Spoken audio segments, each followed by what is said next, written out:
Hi, everybody. Welcome to Habitat Now. Thank you for joining me today. It's my honor to welcome artist Shelley Muzylowski Allen, who is visiting us from Seattle. I am down in Florida still celebrating Florida, which was a lot of fun from our Glass Coast weekend, spending some time here with my family, and it is an incredible space. We're hoping to get some warm weather and some cold weather, warm weather, but can't complain because Michigan is covered, and I think about that much snow. So long story short, I am going to quickly take over your screens and start with my little presentation if I can find it on my computer here. And we will start commencing. I'm going to mute everybody too, so feel free to unmute yourself too if you have a comment. And Shelley, I'll ask you to unmute yourself too, just so you're already ready to go. I'll try to click it. See if you can click it. Let me get the PowerPoint going. And there she goes. And let me kick over. I don't usually run these with one screen, so give me 1 second to catch up. Oh, I guess I'll just do this screen. It's the only screen I got, so do it that way. All right, are you seeing, Shelley, you're unmuted yet? I see you're still muted. Let me try to ask to unmute you. I can see. I'm muted. Okay, do you see the banner for the gallery there? Okay, good. I mean, I'm doing the right thing.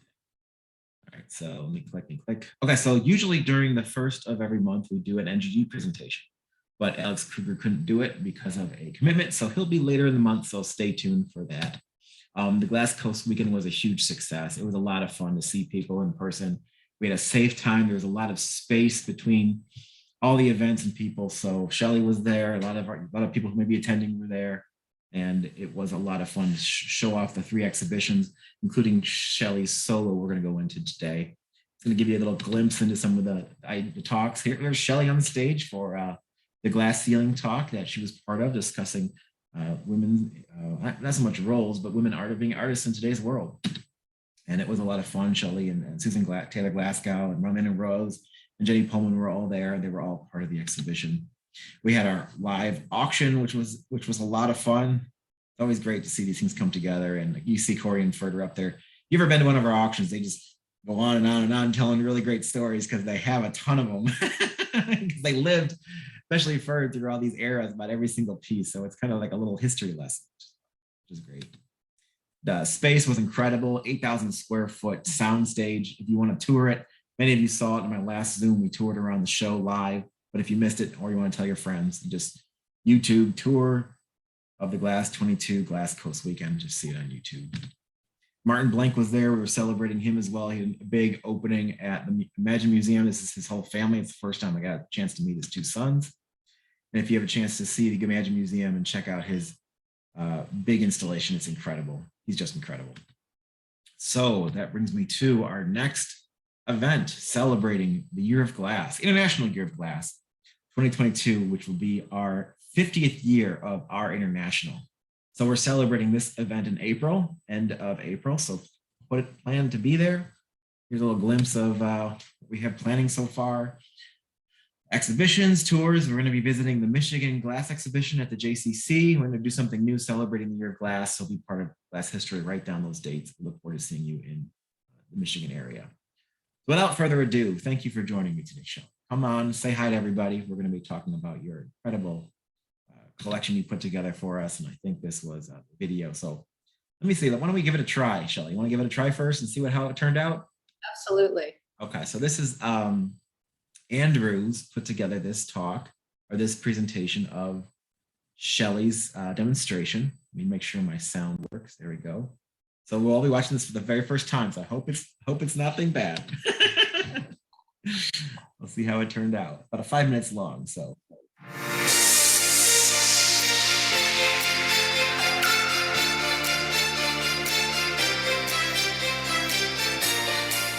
Habitat Galleries is amazing that they bring these events into communities where people may not have the need or the desire to travel elsewhere. A lot of people don't like to go into galleries or museums because they find them a bit intimidating, but having a pop-up in a location in their neighborhood just brings the art right to them. I'm Shelley Muzylowski Allen, and my whole life I've worked as an artist. I've been working specifically with hot glass for the past 30 years.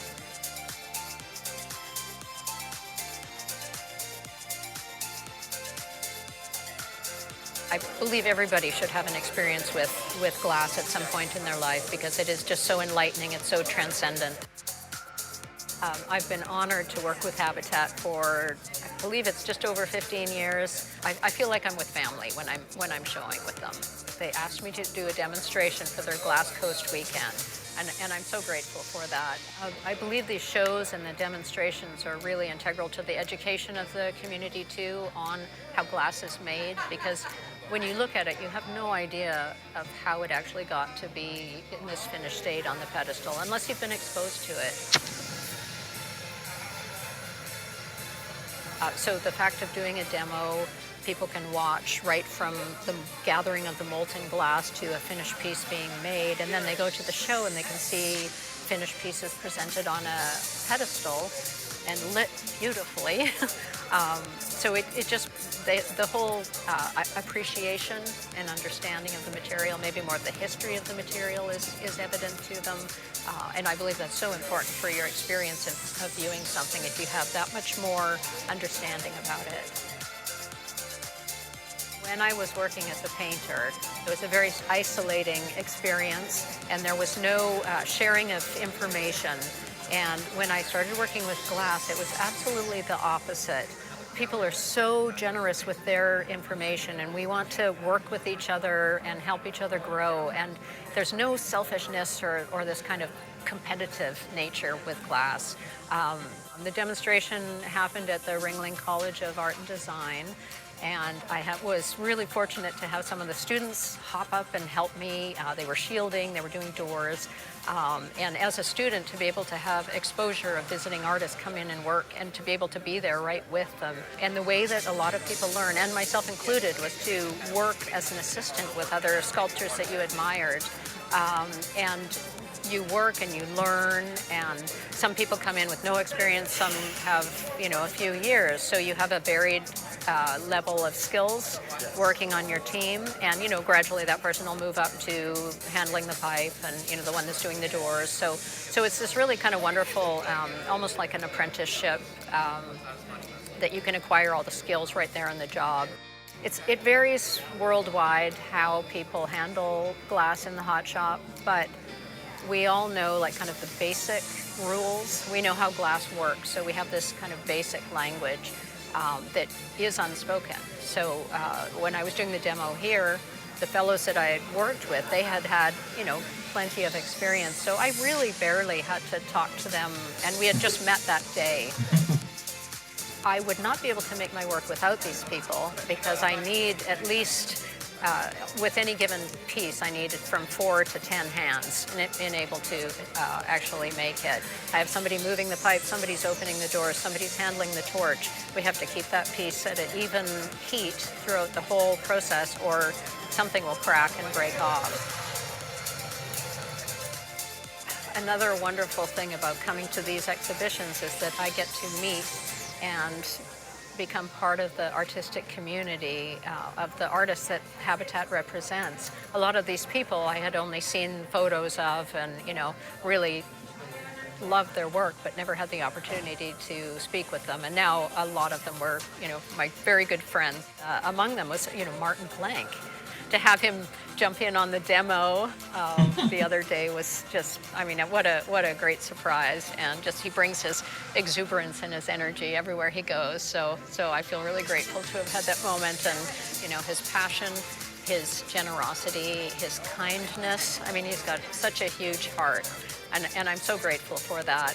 So the teammanship, the collaboration of working with people in the hot shop is really one of the best things about working in the material, the making of it.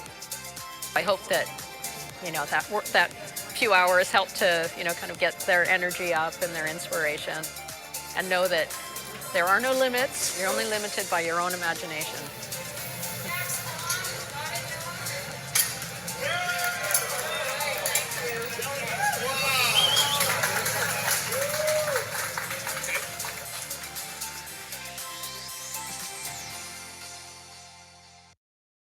That was pretty incredible. I think he did a pretty good job. Yeah. I think so too. I'm very impressed, Andrew. Great work. So Now you're done listening to me. Let's bring Shelley in here. Her show is up on artsy.net. You can visit the show and see the works that are available. We sent an email out with that as well. So thank you, Shelley, for being here today. And I want everybody to stay tuned for a special announcement at the end of the Zooms. I'm going to stop sharing, Shelley, and send Andrew a text message saying, thumbs up, buddy. Good work. That was a lot. Yeah. It was really great to see it from the outside view too.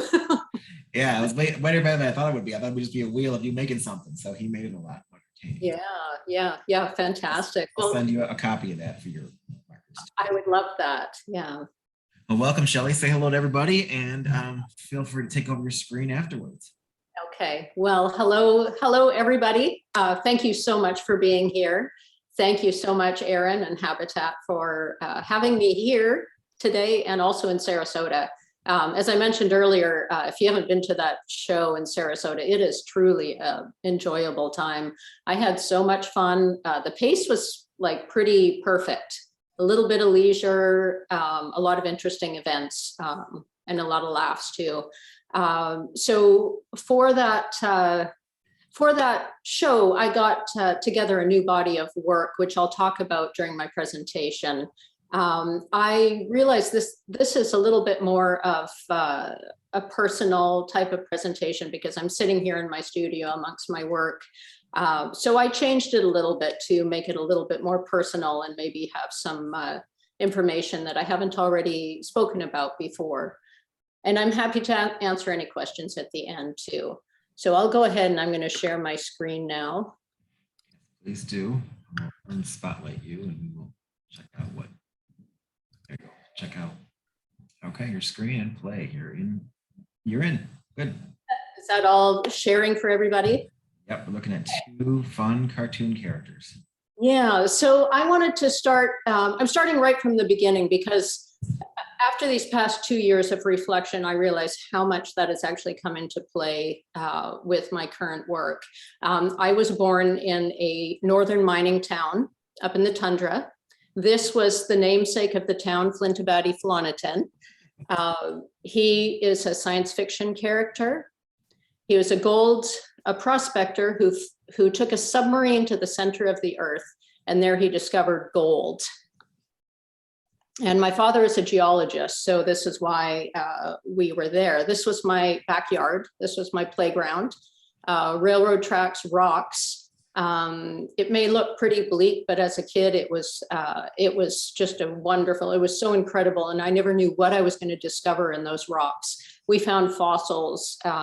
We had just really, it was because there wasn't much there. I believe it really fostered imagination because we would just sit on those rocks and daydream.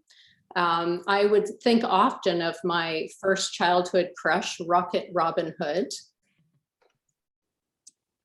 And in hindsight, I came to realize that dreams really do come true. For those of you who don't know my husband, he's Rick Allen, another glass artist, mixed media artist who creates scientific apparatus and spaceships. And self-proclaimed astronaut. And self-proclaimed astronaut, yes. I hope that you who know him remember that event at the Corning Museum, the gas fashion show. So once again, I'm in Flin Flon, and this was a regular occurrence in the evening. Aurora Borealis, this was the town, smokestack, really pretty bleak, but the sky was incredible. It was expansive. And every night, the light would play against the drapes and in the windows. And when I think back, it's one of the things that I really feel that is coming to play in my current work. This is one of my earlier paintings, which I wanted to put in to show how that was starting to translate even as a young artist.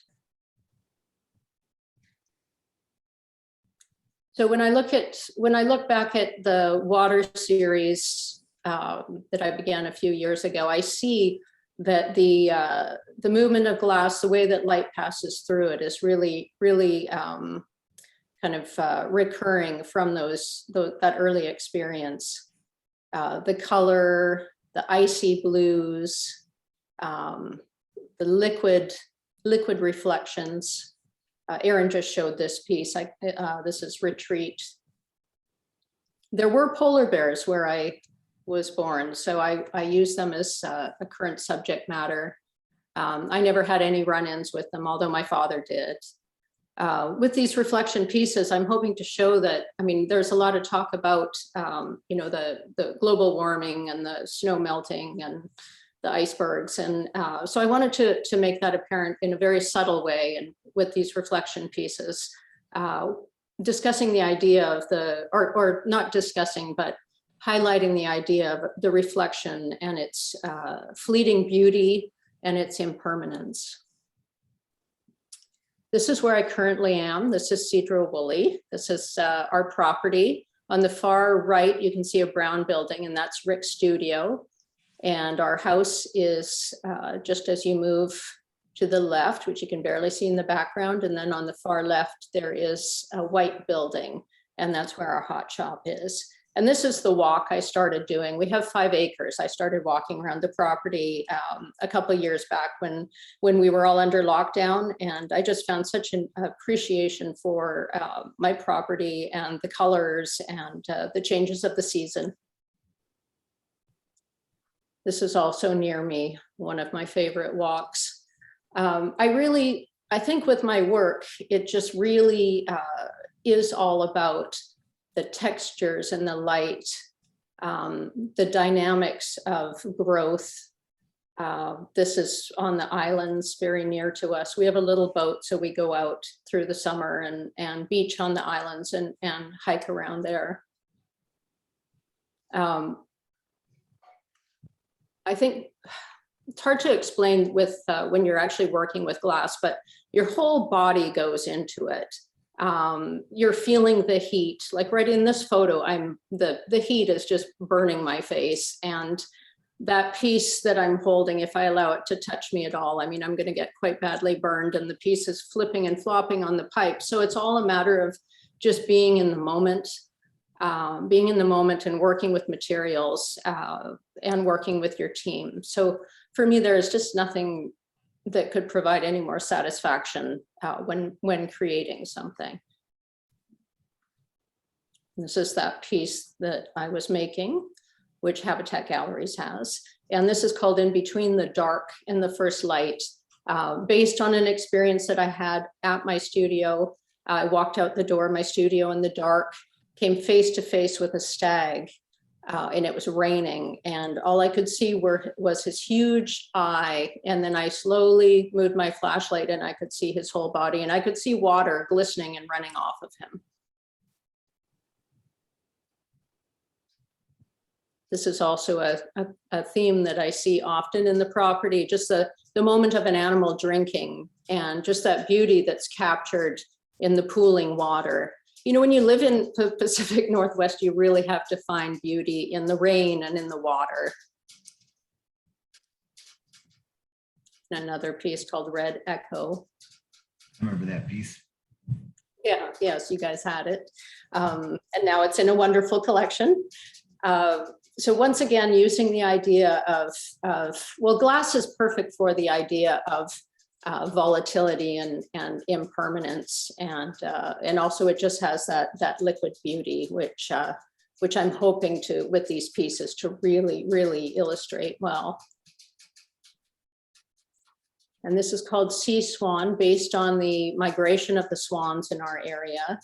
They're almost life-size, the swan and its reflection, and larger than life rain, which once again, trying to find the beauty in the rain and try to communicate how precious these moments are.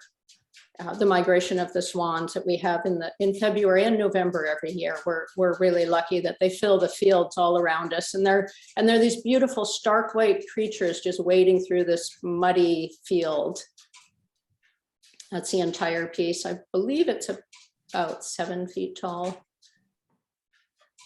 A lot of my work, this is how it looks before I pick it up on the blowpipe for the final sculpting. I pre-sculpt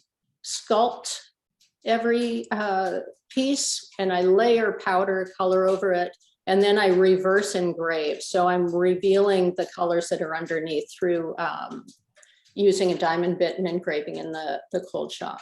And then I pick them back up on a blowpipe and finish them. So this is the fox that you just saw in the previous slide. And that's the mountain lion, which I did see on my property.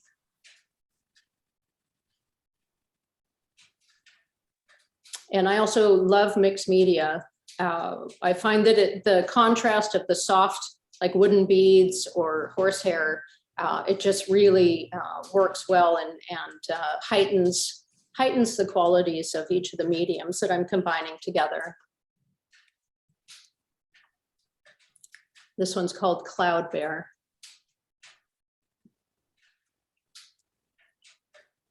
I work a lot with horses as my subject matter. This is when I was painting. I found I had to paint very large in order to feel like I was actually putting my whole person, my whole being into what I was making. There's so many horses around us, and my family, I come from a lineage of horse riders, breeders, and also when we looked way back in our lineage, I found out that we were actually of the nomadic tribes that used to roam the eastern steppes. And this is one of the blanket horses. This one I believe is at Imagine Museum. Combining rocks, I'll go back to that. Combining rocks in order to heighten the beauty of the glass too, and the fragility. This is how another way that pieces start out with the planning. I do a lot of rough sketching right before I put all the pieces in the annealer to bring up to temperature to make that day. So I place them so I have a bit of an idea of where they're going to go, because when I'm making them, I only have that split second in order to place it, and then it's there for good. So I don't want to make too many I mean, sometimes mistakes are good, but in this case, you prefer that they go where they should. And doing something like this really helps you kind of have a visual, like a hand-eye response. Those pieces are room temperature right now in that photo? Yeah, and I lay them up so that my mind's eye knows exactly where they're going to go and the actual body isn't made yet. So Gotcha. that's just so I have an idea of placement. And it's interesting. It's like, I like to scribble before I work in the hot shop, because it helps to kind of make your eye respond with your brain so much more clearly. Gotcha. Beautiful. One is one of my favorite pieces, the blue sky. Mm-hmm.